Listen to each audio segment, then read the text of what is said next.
You're listening to Sox in the Basement, a production of the Broadcast Basement Limited, where every show is 30 minutes of good and comes from a basement bar on the south side of Chicago.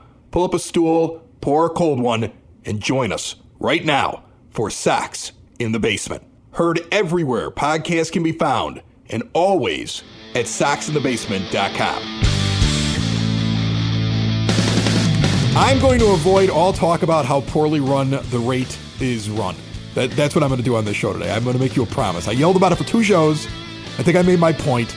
It's run by a clown show. They need to make some changes there, from the parking to the security to everything else. Just, you got to let it go, man. Okay, you got to let it go. We started to rant already. We got a lot of comments. We got a lot of comments on it. I think what everybody kind of zeroed in on, and it's the truth, no matter what the problem was there about a week and a half ago, if you're properly staffed, properly trained, and the right people are making decisions, you don't need to lock down the ballpark. I think that puts it right there on a bow. Right. And nobody's been able to come up with an answer to me saying that out loud as many times as I have. And I saw listeners like posting in other people's comments fields like, you should check this out, because they nailed it as to what was going on. So I think we've made the point, we can move on from it. What I'd rather do is get on to the curious case of Miguel Vargas. That's what I'd like to get to.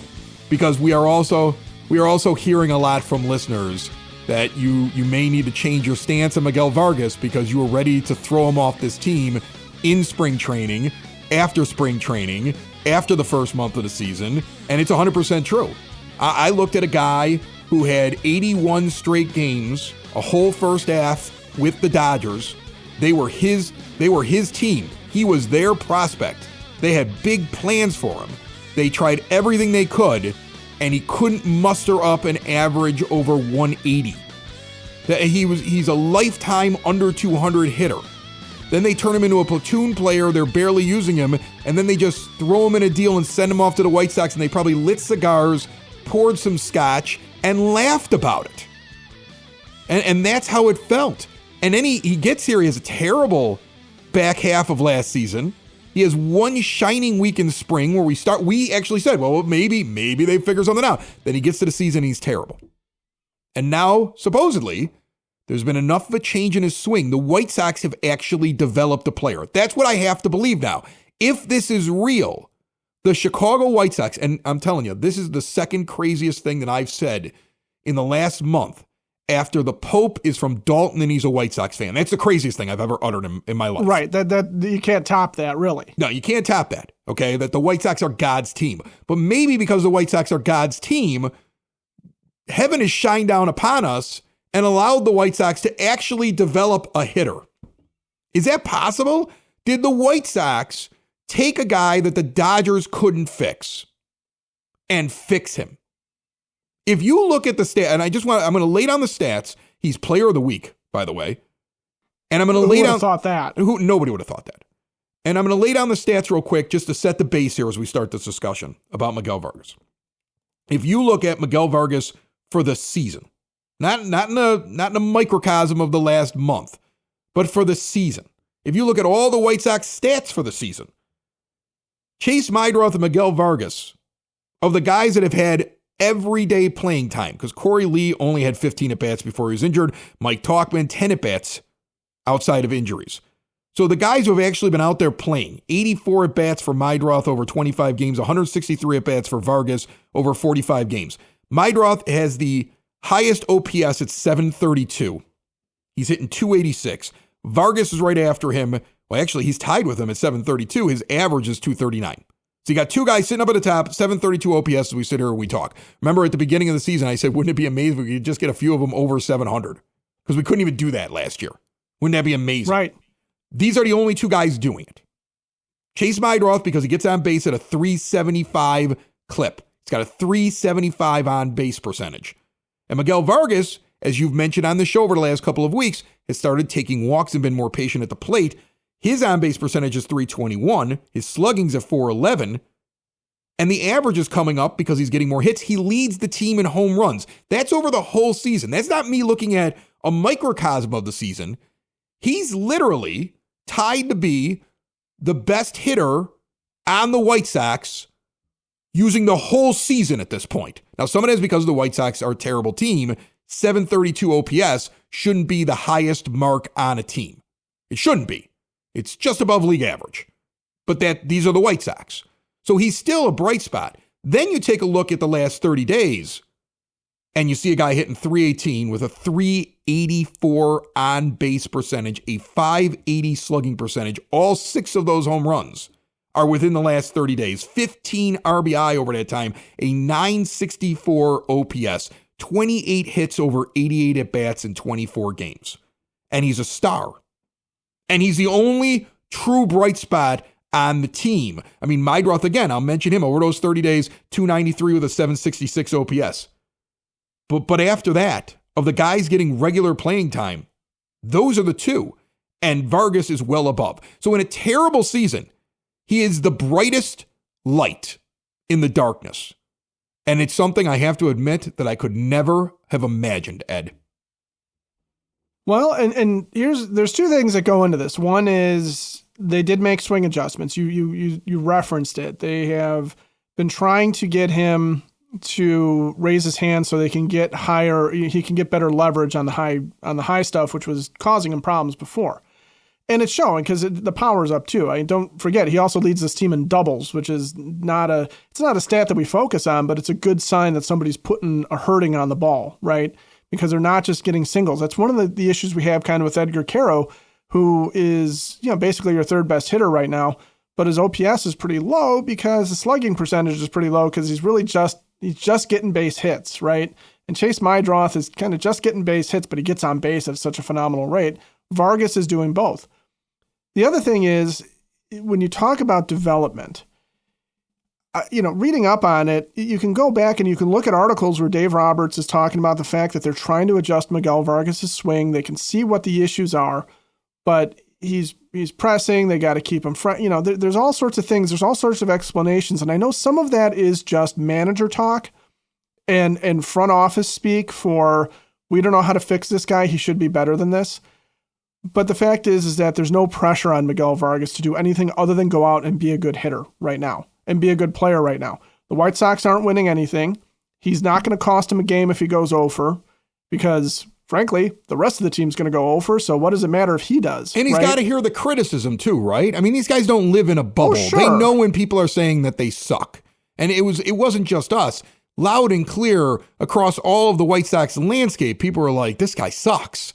What do we do here? This was a mistake. Everything looked like that. And in a no-pressure season, when everybody's playing badly, so it doesn't, why not try something new, right? I mean, think about the mentality here. Let's try to put yourself inside of the head of a ball player that I've never met before, you've never met before, but he's on a team where their supposed superstar, who's not really a superstar, Luis Robert Jr., is hitting under 200. You got Andrew Vaughn standing over there. He's not good enough to be on pretty much any other Major League Baseball team. Only the White Sox would give him a tendered contract and keep a guy around that's got a negative 1.5 wins above replacement for the season thus far. Like he's on pace for like a -4, -5 WAR season. He's going to cost you 4 or 5 games himself. Just keep playing him out there. Just by himself. Yeah, like it's a whole other show. He's becoming the Pedro Grifol of first baseman. He is. And so you have all that going on, right? You got a couple of rookies coming up, and it's interesting. When the younger guys started showing up and doing some things, this is when Miguel Vargas started all of a sudden playing really well, right? Young guys showing up to make the team. That little jolt coming from Mydroth being elevated and eventually Caro being elevated. That little jolt, maybe something goes off in his head where he says, do I want to sync with the Andrew Vaughns of the world, or do I want to finally adjust my hands? Because what do I have to lose? Because this team's not going anywhere, and pretty soon I won't be going anywhere. Like, you have to wonder if that was the push comes to shove moment. It goes back to one of the things we always talk about. Like, don't try to elevate everybody all at once.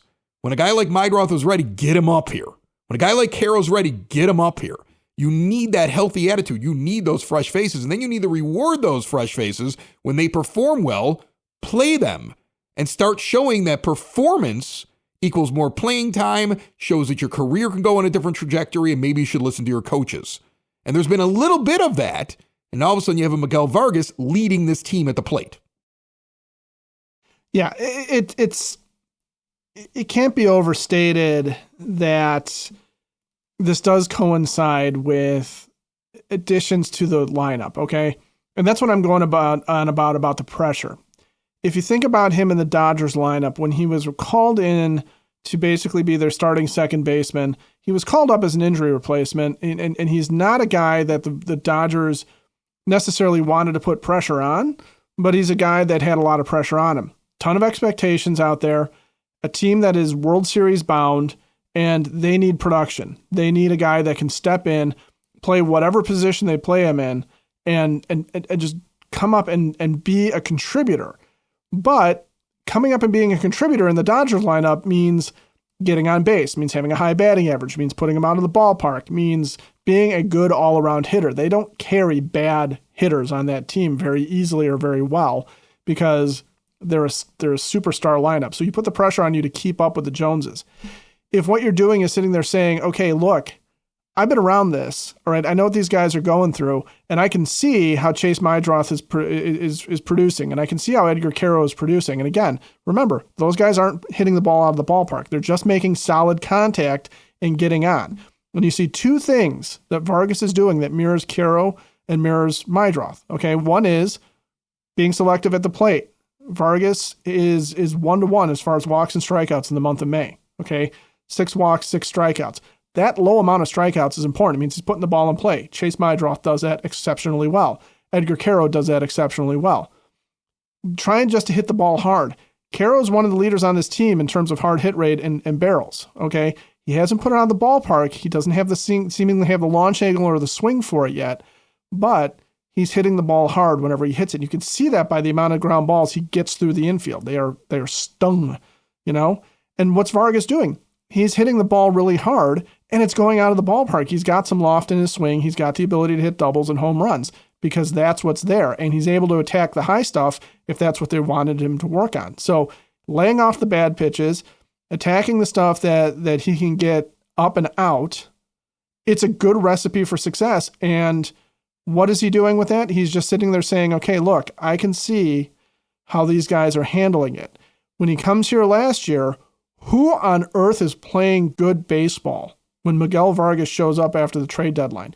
Absolutely nobody. Who is helping that man relearn his craft?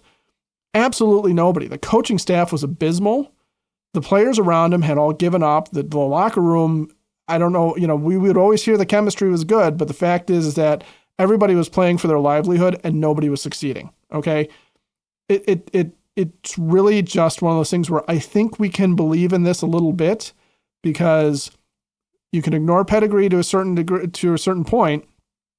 But the fact is that if he's got some talent, then he does have the ability with adjustments and with mental adjustments and confidence to go up there and actually do some damage and turn himself into a real ball player. Now, the question becomes, can Will Venable and the guys do that for like 10 other players? Ed, CPAP therapy is life-changing. CPAP therapy keeps your airway open all night long, preventing dangerous interruptions in breathing. With consistent use, it can improve your sleep quality, lower your risk of heart disease, boost focus and memory and mental clarity, reduce fatigue, help with high blood pressure, prevent heart failure, help with type 2 diabetes. There's so many benefits to it, and Hyatt Home Medical Equipment wants to help you. And they also want to help you out if you have worn out supplies. Those can compromise your therapy and your health. So if you use a CPAP machine, you got a dirty mask, dirty filter, you can get an infection. You can have leaks, discomfort, or you won't get the benefit you think you're doing. So now you're wearing this thing and it's not even doing anything for you. So check them out now. See what they can do for you. You can get supplies directly mailed to you. Check out hhme.com or call Hyatt Home Medical Equipment today at 708-422-2300. I believe, you see, that's a problem. I don't want to say it. I don't want to say I believe in him. I'm having a hard time with it. I'm having a hard time saying I believe in Miguel Vargas. I can see the strain in your face. Well, here's the problem. I know the moment I say I believe in Miguel Vargas, he's going to have a terrible next 3 weeks. Why? That's entirely possible. The moment I say, that's it, Miguel Vargas is for real, he's going to go 1 for 25. And then he's going to pull a hamstring and be out for 2 months. Like that's Well, what that part, the hamstring is a very White Sox thing to do. Okay, I'm waiting for that shoe to drop myself, where he's going to blow an ACL. I mean, something bad is going to happen to this guy's body. Right. I mean, I'm a White Sox fan. Like, I know what's coming next, right? But I at least have enough belief that I know I want to see him playing every day. I know I'm going to enjoy it. I know I'm going to have hope. Rebellions are built upon hope. I know that this is one of the few players that I'm paying attention to in the box score and when they come up to the plate and I'm watching a game. Like, I'm paying attention to Mydroth, I'm paying attention to Caro, I'm paying attention to Miguel Vargas. If Benintendi's playing, I'm curious what he can do, even though I think that eventually they would end up moving him. Can they make Robert better and they can move him for something because that's what they want to do? And these rumors that they're, what was it? Nightingale was out on the radio within the last week trying to say that the White Sox want to move Luis Robert Jr. sooner rather than later. So you're going to get the lowest value possible. You're going to go get the lowest value possible. And, and Nightingale comes from Reinsdorf. I think that's inevitable. Well, I don't think it's possible to get any premium for that man at all in any way, shape, or form. I just don't. I have zero belief on that. I think he's a salary dump at this point. And if you're going to move on from him, anything that you get that becomes a contributor, he's now the equivalent of the Aaron Bummer trade, not the Garrett Crochet trade. Well, here's the thing, though, but doesn't it kind of bother you that Nightingale really kind of gets his information from Reinsdorf? At least that's how we've always felt. We've been doing this show now for 7-8 years. We've said that a bunch of times. It always feels like it's coming from him. And then later on, when you see how things work out and you listen to comments from the chairman, you're like, wow, it's really interesting. He seemed to, Nightingale seemed to have it almost directly from him. And so, and we've thought that maybe sometimes it comes from LaRussa, who is still in the building, and Reinsdorf talks to him. So is Tony aware he's in the building, by the way? When you hear that, you go, okay, at this point, we're just making the decision because we know we're not giving him $20 million next year, and you shouldn't. He's not good enough for $20 million. He's not good enough for the $15 million that you're paying him right now. I don't know what happened to the guy. Like I said, my theory is he's good when he's on a good team and he's surrounded by other players, but he's not a team leader, and he's not going to be a superstar unless he's surrounded by other superstars. And he played really well when he had a supporting cast and things were going well. And the moment that went away, he became a below average player. So I get it, and I get they're going to move on from him. So I'm interested in what they're going to get from him, but I'm really interested in what Miguel Vargas can be. And what's a curious thing, and I wanted to bring this up. We play in a dynasty fantasy baseball league. I've mentioned it before on this show. You and I are both in the league. It's a 10-team league. It's been around for a while now. You get 40 guys on your roster, 26 in the majors. There's all these rules for how many promotions you can have, and you got to field a regular team each and every week, and it's a points league. And guys are constantly, there's a lot of White Sox fans. Guys are constantly grabbing White Sox players way too early, valuing them way too highly because they start to buy in the hype because they're following the team. So, I mean, I picked up Mydroth, right? I've since released him because you had Colson Montgomery for a while too, didn't way you? too long. I had Colson Montgomery way too long. Yeah. Okay. And I had Miguel Vargas when he was a Dodger. I actually held on to him until he fell apart. That's one of the reasons why, I held on to him and I was like, this guy's just wasting roster space. So I followed a lot of what he was doing with the Dodgers because I held on to him for a long time. I really believed in him. I'm not like a Johnny come lately to the Vargas discussion. I had this guy sitting on my roster for years. I read everything about him. I really believed he was going to be a great player. He let me down so many times. By the time that the White Sox acquired him, I was like, oh, this bum. Because I just watched it constantly. What happened this week was so funny. First off, CBS Sports, because that's where our fantasy league is, put out a thing of guys you should be looking to add on your team, waiver wire targets. And Miguel Vargas was listed. And in the article, the author actually said, this is very hard for me to do because I just don't think this is real. You look at the pedigree, but I've been burned by him so many times, expecting him to be good. But look at what he's done over the last month. But I'm just not sure about it, right? I'm just not sure about it. And then one of the guys in our league who's a Sox fan picked him up based off the article and dropped him within 5 minutes. The moment he picked him up, he's like, wait a minute, what am I doing? Do I really believe in Miguel Vargas? And dropped him. And now today, the article's been edited. And he's not in the article anymore. The writer had second thoughts about it. That's how hard it is to believe in Miguel Vargas. Anybody who's been paying attention to Miguel Vargas over the last couple of years, that's how hard this is right now. That's why I have this internal conflict.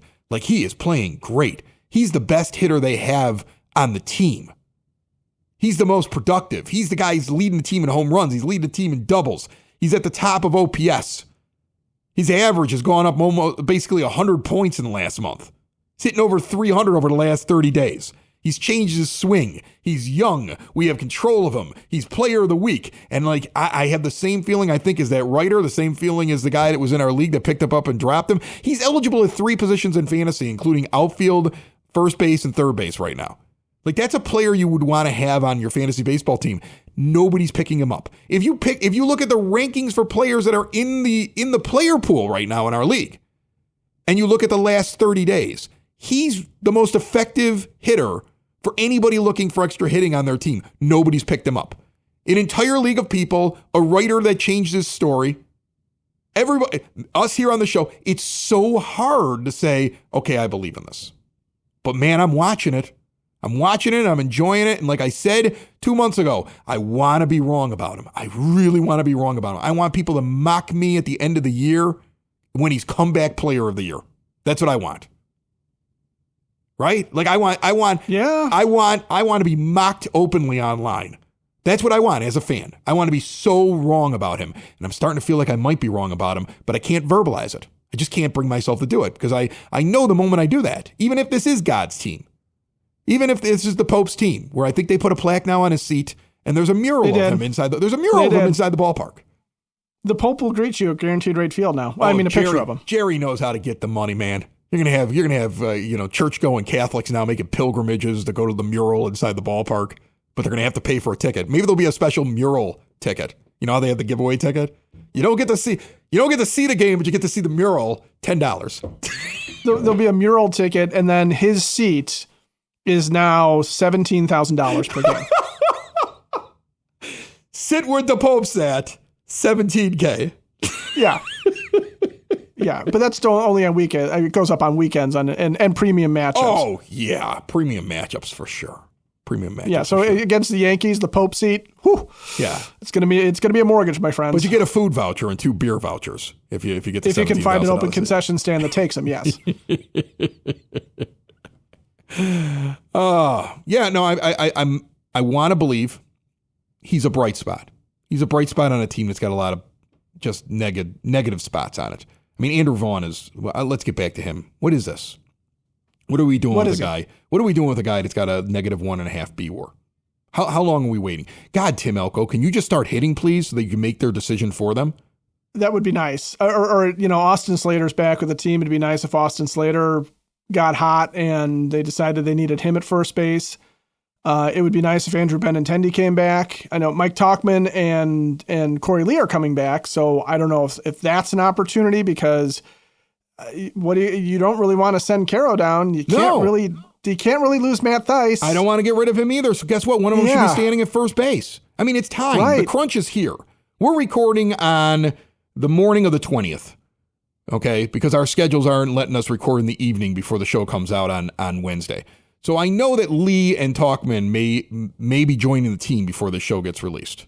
I really feel like the announcement should be that Andrew Vaughn was optioned to the minors. You can still option him, right? They don't need to DFA him. Right. But it gets optioned to the minors. You can DFA him too. I mean, I won't be heartbroken. Well, I'm okay with DFAing him because I don't think he is anything. I don't think he's ever going to be anything. I just think that this is you can blame it on how they rushed him up and made him stand in the outfield. Some of that's on the team. And you can also say the guy never really developed because he has had a ridiculous amount of at-bats in every opportunity. This team has given him every opportunity to succeed. They have thrown so much support behind him. I don't think you can find another player on the White Sox that has gotten more support from the team to succeed than Andrew Vaughn.